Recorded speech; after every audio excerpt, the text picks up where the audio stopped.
প্ৰথম কথা হ'ল এইখন মোৰ গাঁও, মই ইয়াতে ভাওনা কৰা, ইয়াতে মই গৰু চৰাওঁ, আগতে গোটেইখিনি কৰোঁ। ইয়াত ৰাইজে মোক কোৱা নাই ৰাস্তাটো বনাই দিয়ক বুলি। ইতিমধ্যে মেইন ৰাস্তাটো নামঘৰটো বনাই দিয়া হৈছে। এই বিদ্যালয়খনত মই এতিয়ালৈকে 3বাৰ অনুদান দিছোঁ। মোৰ নিজৰ পকেটৰ পৰাও মই ইয়াত টিংপাত দিছোঁ। এই বিদ্যালয়ত মই MLA নহওঁতেই, MLA হোৱাৰ পিছতো এইখিনি কাম কৰিছোঁ। আৰু ৰাইজে আপুনি কৈছে যে ৰাইজে কৈছে, মোক নাই কোৱা। মই আজি স্পষ্টকৈ ৰাইজৰ আগত মোক কৈছে যে গৈছিলোঁ, লগ পোৱা নাই, বেলেগ কথা এইটো। কিন্তু প্ৰশ্নটো হ'ল এই ৰাস্তাটো আমি নিৰ্মাণ কৰি দিম। মোৰ এনেও মোৰ মনত আছে। আজি ৰাইজে কোৱাৰ কাৰণে মোৰ খং উঠিছে। তেওঁলোকে এটলিষ্ট এটা বা দুটা মানুহ মোক কৈ থাকিব লাগে, এই আমাৰ গাঁৱতো নিজৰ গাঁৱৰ ৰাস্তাটো হোৱা নাই, কৰ আকৌ। সেই কথাটো মোৰ নকৰা, নাই কোৱা। সেইকাৰণে মোৰ অকণ বেয়া লাগিছে। আজি মই কথা দিলোঁ, আমি যিমান পাৰোঁ সোনকালে এই পথটি নিৰ্মাণ কৰিম। কেতিয়াবা আমিও নিজে অনুতপ্ত হওঁ, আমিও নিজে আহোঁ এই ৰাস্তাটোত, আমিও চলা ফুৰা কৰোঁ। যদি এজাক বৰষুণ দিয়ে, সামান্য এজাক সৰু বৰষুণ দিলে কিন্তু গোটেই মানুহ মোৰ এই গাঁওখনৰ এই মোৰ নিজৰ এৰিয়াটোত আৰু 2টা ৰাস্তা বনাবলৈ আছে। এটা এইটো আৰু এটা সেই আমাৰ এই আশ্ৰমৰ কিনাৰেদি এই 2টা ৰাস্তা মই নিৰ্মাণ কৰিম।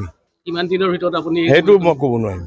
কম দিনৰ ভিতৰত যিমান পাৰোঁ সোনকালে। ৰাইজে কৈছে আপুনি কিবা এটা ক'লেও আপোনাৰ ওচৰত আবেদন কৰিলেও আপোনাক বিচাৰি নাপায় বা আপুনি গুৰুত্ব সহকাৰে নলয় বা এতিয়া মোৰ নিজৰ গাঁৱৰ মই এতিয়া আপোনালোকৰ বৰ্ণনা দিলোঁৱেই দেখোন। এই স্কুলখনত মই নিজে ইয়াত টিংপাত দিছোঁ, সেই ৰাস্তাটো বনাইছোঁ। এই বিদ্যালয়খনত আজি 16 লাখ টকা ইয়াত দিলোঁ, মোক কোনেও কোৱা নাই। স্কুলৰ হেডমাষ্টৰ মোক লগ পাইছে আজি এসপ্তাহৰ আগত, মোক কোৱা নাই, কিন্তু মই নিজেহে দিছোঁ। সোধক, হেডমাষ্টৰ সুধি লওক।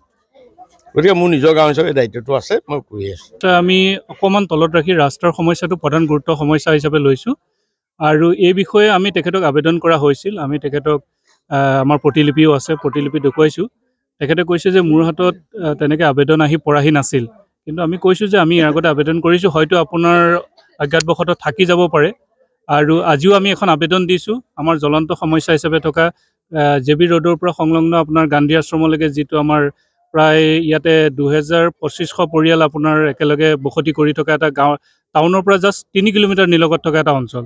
সেই অঞ্চলটোৰ উন্নতি হোৱাটো আমি বিচাৰোঁ আৰু উন্নতিৰ মূলতে হ'ব লাগিব ৰাস্তাটো যদি মেৰামতি নহয়, তেতিয়াহ'লে ইয়াৰে যাতায়াত ব্যৱস্থা, স্কুল এখন জড়িত হৈ আছে এখন, আৰু এটা বৃহত্তৰ অঞ্চলৰ মানুহ ৰাইজ, কৃষিজীৱী অঞ্চল, ধৰি লওক আপোনাৰ তেওঁলোকৰ যান জঁটৰ সমস্যাৰ পৰা আদি কৰি আমাৰ দেখিছোঁ যে সৰু এজাক বৰষুণ হ'লে ইয়াতে নালা নৰ্দমাবিলাক ভৰ্তি হৈ যায়। মেইনলি সমস্যাটো হৈছে ৰাস্তাটো যদি উন্নয়ন হয়, আমাৰ বাকী কামখিনি আমি বিধায়ক মহোদয়ক কৈছোঁ যে আপুনি প্ৰথমতে ৰাস্তাটো গুৰুত্ব দিয়ক, আৰু ৰাস্তাটো যদি আমাৰ হৈ যায় তেতিয়াহ'লে আমাৰে ভাল হ'ব। আৰু আপোনাৰো অনাগত দিনখিনিত আপোনালোকৰো জানে ইলেকশ্যন আহি আছে, আহি আছে, সেই সময়ত আপোনালোকে নিজৰ এইটো স্থিতিটো বজাই ৰাখিব পাৰে। কোনোবাই যদি ৰাজনীতিও কৰিছে, কিন্তু এইটো এটা বৃহত্তৰ স্বাৰ্থ জড়িত বস্তু, ইয়াতে কোনো ৰাজনীতি নকৰাটোৱেই ভাল। আৰু ৰাস্তাটো হৈ যোৱাটোৱে আমাৰ একমাত্ৰ কাম্য হ'ব লাগে। আৰু যদি কোনোবাই ভিতৰুৱাকৈ তেনেকুৱা ধৰণৰ ৰাজনীতি কৰিছে, মই কৰোঁ তেওঁলোক ইয়াৰ পৰা ওলাই আহক আৰু ৰাস্তাটোৰ উন্নয়নৰ কথাটো চিন্তা কৰক। তেখেতে দায় কৰা মন্তব্য দিছে বুলি আপুনি ভাবে? মই ভাবোঁ যদি তেনেকৈ তেওঁ ভাবিছে, সেইটো তেতিয়াহ'লে তেখেতে ভুল ভাবিছে। ইয়াৰ আগতে আমি আবেদন কৰিছোঁ, আবেদন নকৰা নহয়। আজিও আমি আবেদন এখন আপোনালোকে দেখিছে, হঠাতে আমাৰ যুৱ সংঘ আৰু নামঘৰ উন্নয়ন কমিটিৰ লগতে ৰাস্তাৰ উন্নয়ন কমিটি এখন আমাৰ যিখন আছে, সেই গোটেইখিনিয়ে লগ হৈ তেখেতক আজি আমি বাটতে লগ ধৰি কৈছোঁ। তেখেতে কৈছে যে হ'ব, কিছুদিনৰ ভিতৰত আপোনালোকৰ ৰাস্তাটো হৈ যাব, আৰু আমি হোৱাটোৱে বিচাৰিছোঁ। সমস্যা, বিভিন্ন সমস্যা আছে, যেটা জ্বলন্ত সমস্যা আমাক আমি ভুগি আছোঁ। সেই সমস্যাটো হৈছে কৃষ্ণনগৰৰ পৰা যিটো আশ্ৰমলৈকে যিটো ৰাস্তা, এই ৰাস্তাটো আজি 3 বছৰ ধৰি অতি ভাগি ছিগি জৰাজীৰ্ণ অৱস্থাৰ সৃষ্টি হৈছে। এই ৰাস্তাটোৰ কাৰণে আমি কেইবাবাৰো মুখ্যমন্ত্ৰী ডাঙৰীয়াক লগত যোগাযোগ কৰা হৈছে আৰু স্থানীয় বিধায়ক মহোদয়ৰ লগতো আমি যোগাযোগ কৰা হৈছে, কিন্তু ৰাস্তাটো বৰ্তমানলৈকে হোৱা নাই। আমি আজি বিধায়ক মহোদয়ক হঠাতে লগ পাই বিদ্যালয়ৰ এটা উদ্বোধনী অনুষ্ঠানলৈ আহোঁতেই আমি তেখেতক এখন স্মাৰকপত্ৰ কৃষ্ণনগৰ যুৱ সংঘৰ হৈ আমি অৰ্পণ কৰিছোঁ, যাতে অতি সোনকালে এই ৰাস্তাটো নিৰ্মাণ কাৰ্য আৰম্ভ হয়। আমি আশা ৰাখিছোঁ যে MP ইলেকশ্যনৰ আগতে হ'লে ভাল, কিন্তু তেখেতে কৈছে যে MP ইলেকশ্যনৰ আগত দিব নোৱাৰোঁ, গতিকে MP ইলেকশ্যনৰ পিছত ৰাস্তাটো বনাই দিম বুলি প্ৰতিশ্ৰুতি দিছে। তাৰ বাবে আমি ধন্যবাদ জনাইছোঁ।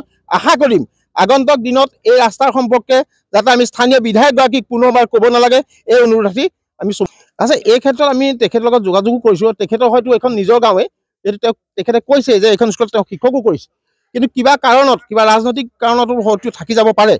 যাই নহওক, আমি আজি দাবী উত্থাপন কৰিছোঁ যাতে এইটো যি ৰাজনৈতিক কাৰণেই নাথাকক, আমাৰ কৃষ্ণনগৰ ৰাস্তাটো হ'ব লাগে আৰু যিমান পাৰে সোনকালে হোৱাটো আমি বিচাৰোঁ। বাৰু কৰা হৈছে, ইভিন আমি মাননীয় মুখ্যমন্ত্ৰী ডাঙৰীয়াকো আমি এই সম্পৰ্কে কোৱা হৈছে, তেখেতেও ৰাস্তাটো কৰাৰ কথাই কৈছিলে, কিন্তু কি যুক্তিত মানে কি কাৰণত কি পৰ্যায়ত আছে আমি গম পোৱা নাই। সেইকাৰণে আমি বিধায়ক মহোদয়ক পুনৰ আমি আজি দাবী জনাইছোঁ, আমি কৰি আছোঁ বুলি ক'লে।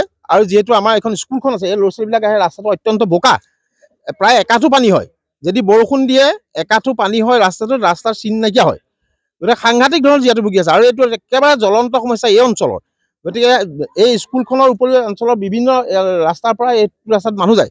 এতিয়া বৰ্তমান মুহূৰ্তত অসমৰ মুখ্যমন্ত্ৰী আচ্ছা, ৰাস্তাটোৰ ক্ষেত্ৰত মই এটাই কথা ক'ব বিচাৰোঁ যে উন্নয়নটো হৈছে বুলিও ক'ব নোৱাৰোঁ, নাই হোৱা বুলিও ক'ব নোৱাৰোঁ। মোৰ চকুৰ আগত উন্নয়ন হোৱা নাই, গতিকে আমাৰ চকুৰ আগত আমি উন্নয়ন হোৱা দেখাইছোঁ। কাৰণ আজি আমি যদি চাওঁ, এই স্কুল, আজি ৰাস্তা, আজি যুৱ সংঘৰ এইবিলাকৰ ওপৰত কোনো ধৰণৰ গুৰুত্ব দিছে বুলি মই ভবা নাই। আশা কৰিম অনাগত সময়ত তেওঁলোকে এইবিলাক কথা গুৰুত্ব দিব। ৰাস্তা হওক, স্কুল হওক, লাইব্ৰেৰী হওক, পুথিভঁৰাল হওক, নামঘৰ হওক, এই সকলোবিলাক সমস্যা তেওঁলোকে গুৰুত্ব দিব বুলি মই ভাবিছোঁ। এইটোৱে কথা হৈছে, ৰাস্তাৰ কাৰণে বৰ্তমান সহযোগ কৰা নাই, যাৰ কাৰণে আজি এই ল'ৰাবিলাক নিমিষতে আহি তেখেতৰ ওচৰত উবুৰি খাই পৰিছেহি। হয়তো তেখেতৰ লগত এটা কথা বতৰা চলি আছে কাৰণে তেওঁ মানে হেৰি কৰা নাই, নহ'লেতো বহুত হয়তো কি কৰিলেহেঁতেন। কিন্তু তেওঁলোকৰ এটা আশা আছে যে বিধায়কগৰাকীয়ে নিশ্চয় এই কামটো কৰিব।